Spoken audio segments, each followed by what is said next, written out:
Capítulo 11. Toda vez que deitava em sua aquecida e confortável cama, Marco Polo pensava em Falcão dormindo ao relento. Ficava perturbado, às vezes acordava no meio das noites chuvosas, incomodado. Tinha receio de que Falcão não estivesse nos albergues municipais. Os andarilhos, por viverem em precárias condições de saúde, morrem cedo. A falta de higiene, de alimentação regular, de proteção contra as intempéries e o alcoolismo ceifam suas vidas nos primeiros anos de jornada. A sobrevivência de Falcão foi uma exceção. O poeta o ajudara a se livrar do alcoolismo e a cuidar da sua saúde. Todavia, o poeta morrera e Marco Polo sentiu que de algum modo ocupava uma parte do seu lugar. Cuidar da qualidade de vida de Falcão e ajudá-lo a resgatar seu passado mexia com o jovem estudante. Mas tinha medo de retirar o amigo das ruas e estimulá-lo a reencontrar seu filho. O sistema social que o excluía era cruel em algumas áreas. Talvez Falcão não suportasse esse estresse. O conforto exterior poderia gerar desconforto interior. 6 meses se passaram. A saúde de Falcão andava debilitada. Tinha crises de falta de ar e recusava-se a ir ao ambulatório do hospital escola. Diante disso, Marco Polo sentiu que era o momento de fazer uma investida para ajudá-lo. Mas como? Falcão poderia conservar suas ideias e seu jeito de ser ao retornar para a sociedade. Poderia ser um vírus que se alimenta do sistema para combater as chagas do próprio sistema, talvez como os grandes jornalistas e outros nobres pensadores, pensava o jovem. Essas ideias povoavam sua mente, diluíam paulatinamente seu medo e deram corpo à sua decisão. Recebera muito de Falcão, queria retribuir um pouco.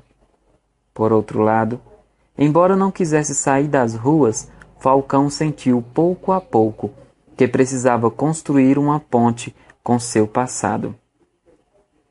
A relação com Marco Polo era diferente de que tinha com o poeta. Marco Polo era um espelho do seu próprio filho. Flashes de Lucas reluziam em seu imaginário enquanto contavam e faziam poesias. Negar radicalmente seu passado o atormentava. Certa vez, Marco Polo tocou diretamente no problema. Você correu grandes riscos para resgatar sua identidade e reconstruir sua sanidade. E me ensinou a correr riscos para explorar a mente humana e lutar pelos meus sonhos. Que tal correr os riscos de entrar no sistema social e reavaliar o seu passado? Falcão entendeu a mensagem e fez um silêncio glacial. Marco Polo foi cortante e incisivo. Seu filho tem o direito de saber que você está vivo. O risco de ser rejeitado é o preço que você tem de pagar. Essas palavras gelaram a coluna do mestre. Nunca sua segurança ficou tão abalada. Fez um mergulho interior. Eu estou morto para ele. Os mortos não incomodam os vivos. Você disse que Deus se esconde atrás da cortina da existência e grita através dos fenômenos que criou, mas você não é Deus? Por que então você se esconde atrás da cortina dos seus argumentos? Por que grita através dos fenômenos que imaginou? Que base tem para afirmar que está morto para o seu filho? Quantas vezes ele deve ter olhado para a multidão à sua procura? Mas Marco Polo aprendera com o próprio Falcão que a dúvida é a melhor arma para abrir as janelas da inteligência e a resposta pronta é a melhor para fechá-la. Suas perguntas provocaram um abalo intenso em seu magnífico professor. Falcão não poderia fugir de si mesmo. Você o ama? Instigou Marco Polo diante do calado Falcão. O amor é imortal. Você pode negá-lo, sufocá-lo, enterrá-lo, mas ele jamais morre. Já lhe disse, meu filho nunca morreu dentro de mim. Ele ainda vive em meus sonhos. Não há como correr riscos para resgatar quem está morto, mas se ele está vivo, corra riscos por ele. Quando Marco Polo pensou que Falcão cedera, ele ergueu uma enorme muralha. Nossas línguas, interesses, visões de vida, expectativas são muito diferentes. Será quase impossível reconstruir nossas histórias.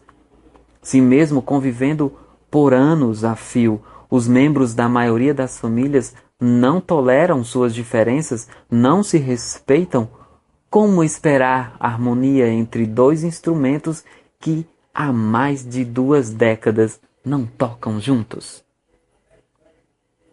Vencer a inteligência do gênio era quase impossível. Realmente o choque poderia ser insuportável. Ponderou Marco Polo.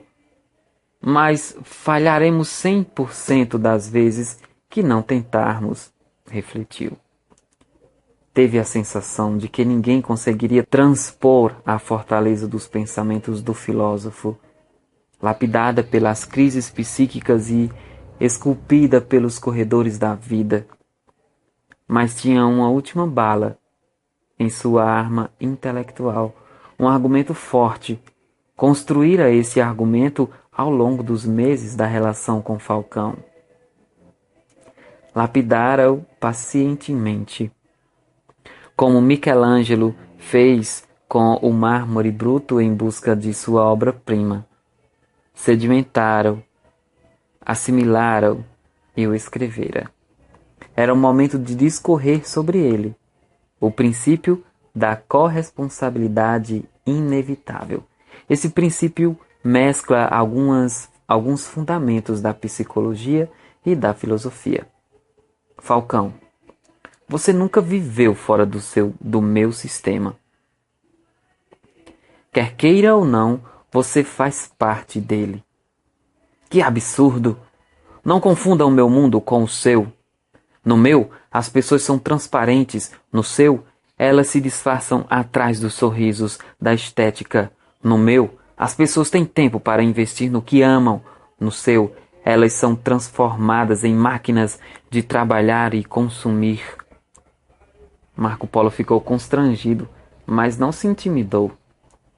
Eu concordo que a sociedade organizada está doente em muitos aspectos, mas o princípio da corresponsabilidade inevitável demonstra que é impossível haver 2 sistemas distintos. O que existe são 2 maneiras de ver e atuar no mesmo sistema. As pessoas jamais são completamente separadas umas das outras. Falcão nunca tinha ouvido falar nesse princípio. Pela primeira vez, coçou a cabeça, revelando-se confuso diante do discípulo. Estava perturbado com essa ideia. Se ele se convencesse de que não há 2 sistemas, qual era o argumento para se esconder em seu casulo? Que princípio é esse? Que pensador o elaborou? Perguntou, desconfiado. Eu o elaborei. Falcão deu de ombros. Foi contagiado pelo orgulho. Cônscio desse estágio, em seguida se refez. Desculpe-me. Debata-o. Apresente suas ideias. Ao dizer essas palavras, recordou-se de quando tivera uma crise na sala de aula no curso de Direito. Queria ser enfrentado no campo das ideias. Era neste ponto que Marco Polo o desafiara, e o que era pior, no ponto mais delicado da sua história. Marco Polo defendeu a sua tese com veemência. Comentou que o princípio da corresponsabilidade inevitável demonstra que as relações humanas são uma grande teia multifocal. Revela que ninguém é uma ilha física, psíquica e social dentro da humanidade. Todos somos influenciados pelos outros. Todos os nossos atos, quer sejam conscientes ou inconscientes, quer sejam atitudes construtivas ou destrutivas, alteram os acontecimentos e o desenvolvimento da própria humanidade. Qualquer ser humano, intelectual ou iletrado, rico ou pobre, médico ou paciente, ativista ou alienado, é afetado pela sociedade e, por sua vez, interfere nas conquistas e perdas da própria sociedade através de seus comportamentos. Marco Polo queria dizer que todos são corresponsáveis pelo futuro da sociedade e, por consequência, pelo futuro da humanidade e do planeta como um todo. Nossos comportamentos afetam de 3 modos as pessoas.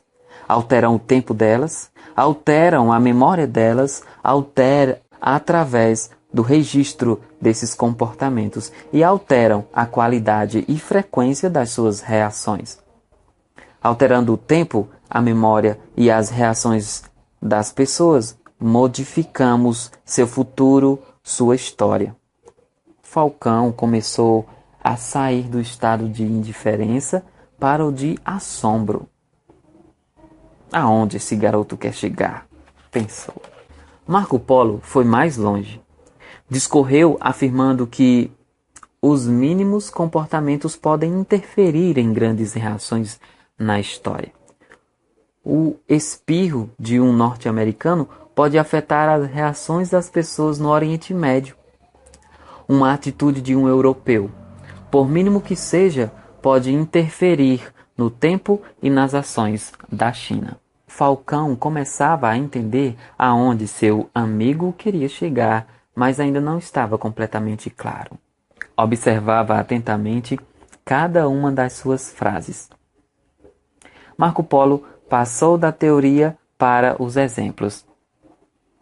O padeiro que fez pão no século XV em Paris afetou o tempo e a memória da dona de casa que o comprou, afetando as reações dos seus filhos, que, por sua vez, alteram os comportamentos dos seus amigos, vizinhos, colegas de trabalho e que, numa reação em cadeia, influenciaram a sociedade francesa da sua época e de outras gerações. Assim, numa sequência ininterrupta de eventos, o padeiro do século XV influenciou, séculos mais tarde, os pais, os amigos e, consequentemente, a formação da personalidade de Napoleão, que afetou o mundo. Hitler, em 1908, mudou-se para Viena com o objetivo de se tornar pintor. O professor da Academia de Belas Artes que o rejeitou afetou seu tempo, sua memória, seu inconsciente. Por sua vez, influenciou sua afetividade, sua compreensão do mundo, suas reações, sua luta no partido nazista, sua prisão, seu livro. Todo esse processo interferiu na eclosão da Segunda Guerra Mundial, que afetou a Europa, o Japão, a Rússia, os Estados Unidos e que mudou os rumos da humanidade. Se Hitler tivesse sido aceito na Escola de Belas Artes, talvez tivéssemos tido um artista plástico, ainda que medíocre, e não um dos maiores psicopatas da história. Não estou dizendo que a psicopatia de Hitler seria resolvida com sua inclusão na escola de Viena, mas poderia ser abrandada ou talvez não se manifestasse. Falcão estava espantado. Os papéis tinham se invertido. Marco Polo falou ainda que um índio numa tribo isolada da América também afeta a história. Ao abater um pássaro, este deixará de produzir ovos, de chocá-los e de ter descendentes, afetando o consumo de sementes, os predadores e toda a cadeia alimentar, o ecossistema, a biosfera terrestre. Além disso, a ausência de descendentes do pássaro abatido afetará o processo de observação dos biólogos, interferindo em suas reações, suas pesquisas, seus livros, suas universidades e sua sociedade. Uma pessoa que se suicida não deixou de atuar no mundo social, afirmou Marco Polo. O ato do suicídio alterou o tempo dos amigos e parentes, e principalmente despedaçou a emoção e a memória deles, gerando vácuo existencial, lembranças e pensamentos perturbadores que afetaram suas histórias e o futuro da sociedade. Ninguém desaparece quando morre. Viver com dignidade e morrer com dignidade deveriam ser tesouros cobiçados ansiosamente. Portanto, o princípio da corresponsabilidade inevitável demonstra que nunca podemos ser uma ilha na humanidade. Jamais deveria haver a ilha dos norte-americanos, dos árabes, dos judeus, dos europeus. A humanidade é uma família vivendo numa complexa teia. Somos uma única espécie. Deveríamos amá-la e cuidar dela mutuamente. Caso contrário, não sobreviveremos. Para o jovem pensador, somos todos responsáveis, inevitavelmente, em maior ou menor proporção, pela prevenção do terrorismo, da violência social, da fome mundial. Falcão concordou com a engenhosidade do raciocínio de Marco Polo. Embora fosse um especialista na arte de pensar, não percebeu que estava caindo na rede do seu discípulo. Em seguida, o jovem comentou com seu mestre que as reações dos outros podem nos afetar, fraca ou intensamente. Assistir a um filme, conversar com um amigo, elogiar alguém pode mudar pouco ou muito o curso de nossas vidas. Lembrou-se de um amigo humilhado pela professora porque não conseguira ler direito um parágrafo. Ela pediu que ele repetisse várias vezes a leitura do texto sobre o deboche dos colegas. O registro dessa experiência tinha bloqueado a inteligência do aluno, gerado gagueira, insegurança, afetando drasticamente seu futuro como pai e como profissional. Nunca mais conseguiu falar em público. Após fazer a abordagem geral e dar esse exemplo, Marco Polo calibrou a arma da sua inteligência e desferiu um golpe fatal em Falcão. Preparou ainda que, sem grandes pretensões, uma base para que ele questionasse seu comportamento nas últimas 2 décadas e mudasse para sempre o curso da sua história. Foram 20 minutos que mudaram uma vida. Cortou a resistência do amigo como a lâmina de um bisturi. Você é o mestre e eu, o pequeno aprendiz, mas, por favor, diante dessa explanação, responda-me. É possível haver sistema social isolado?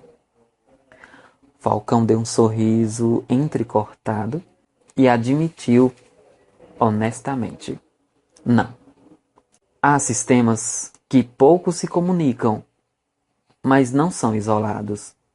Subir no barco de uma praça, subir no banco de uma praça, declamar uma poesia ou pedir dinheiro para comprar um pão são reações que interferem na dinâmica dos comportamentos das pessoas que o ouviram, interferindo por sua vez nos seus colegas de trabalho, na sua empresa, na sociedade, no comércio internacional.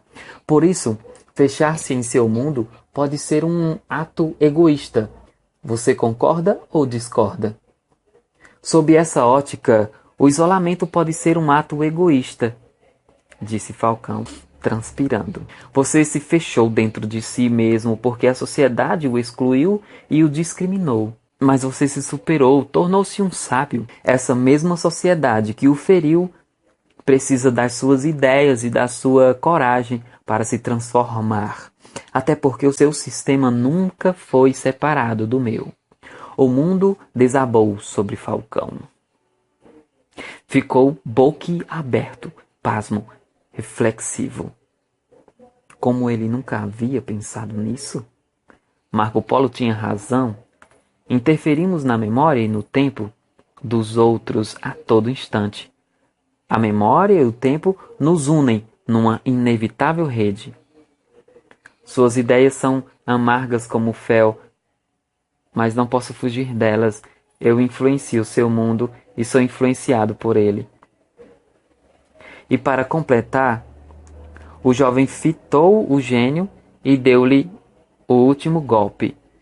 Responda-me. Mais uma pergunta, pensador. Por que não é possível se alienar ou se isolar socialmente de maneira pura, completamente absoluta? Com a voz embargada e sabendo de antemão aonde Marco Polo chegaria, o filósofo disse com sinceridade: porque a ausência de uma reação já é uma ação em si. É a ação não reação. É a ação da não reação. A não reação contribui para a ação dos outros.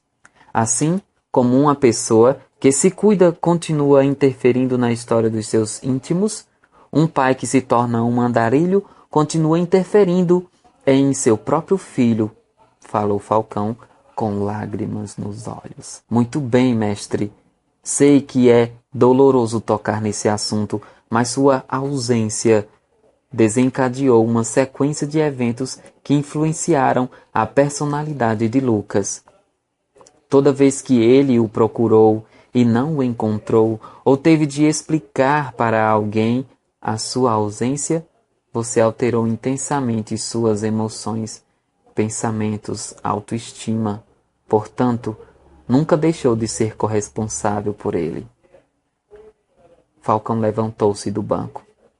Começou a andar em círculo. Jamais algumas palavras geraram tantas consequências em seu intelecto. Concluiu que até mesmo fazer discursos nas praças e levar as pessoas a viajar para dentro de si mesmas eram fatos que influenciavam a sociedade e atingiam indiretamente seu filho. A questão não era se sua ausência fora melhor ou pior para Lucas. A questão é que nunca conseguira se isolar dele. O pensador foi vencido no único lugar que poderia mudar as rotas da sua vida, no campo das ideias. Temeroso, disse sinceramente: não conseguimos fugir dos outros porque não conseguimos fugir de nós mesmos. Correrei riscos para reencontrar meu filho. Resolveu romper seu casulo. Havia uma grande tarifa a pagar para reconstruir sua história. Os problemas que enfrentaria seriam enormes. Teria de se deparar com predadores dentro e fora de si. Poderia ser rejeitado por ter sido um mendigo. Teria de enfrentar o ex-sogro, a ex-esposa, os ex-colegas de trabalho. E o que era pior, Lucas poderia culpá-lo, ser indiferente a ele, ter vergonha do pai. Poderia também não estar vivo. O preço era incalculável, os riscos inimagináveis. Tenho medo, reagiu. Marco Polo nunca ouvira Falcão dizer tais palavras. Sempre o considerara imbatível. Medo? Medo. Você sempre foi destemido. Tenho medo de mim mesmo. Medo de me enfrentar. Medo de caminhar por estradas que há muito não piso e em que pensei que nunca mais pisaria. Pelo fato de estar aprendendo a arte de produzir frases de efeito com o próprio Falcão, Marco Polo novamente o surpreendeu. O medo pode ser um excelente mestre, tira reis do seu trono e ensina-os a ser o que sempre foram, apenas frágeis seres humanos. Falcão deu uma risada entrecortada no meio da sua dor. Procurando consolar-se, olhou outra vez para a sua plateia invisível e disse: todos nós temos uma criança para encontrar. Uns dentro, outros fora de si. Preciso achar a de fora sem perder a de dentro. Em seguida, pediu para ficar mais um dia nas ruas. Teria de se despedir, pelo menos temporariamente, de seu estilo de vida e da ampla casa onde vivia. Queria abraçar mais árvores, conversar com mais flores, brincar com as borboletas, observar as estradas enquanto fechava seus olhos para mais uma noite de sono. Marco Polo combinou que no dia seguinte, sábado, o pegaria pela manhã. Seus amigos de faculdade, que dividiam a mesma habitação, viajariam para suas cidades. A casa estaria vazia. Falcão passaria o final de semana com ele. Planejariam juntos a longa viagem para sua cidade. Falcão fez uma longa despedida, abraçou uma dúzia de árvores, sentiu a brisa, o som sereno do vento, ajoelhou-se nos jardins, beijou as rosas, dialogou com Deus, terminou com essas palavras: Deus, você foi meu amigo na loucura, na miséria e nas noites sem abrigo. Tenho medo de que não seja na fartura e nas noites confortáveis. É tão fácil esquecê-lo. Caminhe meus passos. Ao deitar-se, as estrelas não induziam seu sono como sempre fizeram. O velho cobertor não o aqueceu como antes. O banco da praça pressionava suas costelas desconfortavelmente. Teve pesadelos, viu-se alvo de risadas e desprezo. Sua mente se tornou um turbilhão de imagens ameaçadoras. No outro dia, Marco Polo o levou para casa. Falcão tomou um belo banho, aparou sua barba, cortou apenas parte do seu longo cabelo. Marco Polo emprestou-lhe algumas roupas, mas, como era 10 centímetros mais baixo do que o amigo, a calça e a camisa ficaram engraçadas. O velho, que aparentava entre 70 e 80 anos, remoçou. Retornou aos 55 anos, sua real idade. Marco Polo riu da aparência do amigo. Falcão parecia um garotão desarrumado com as roupas curtas.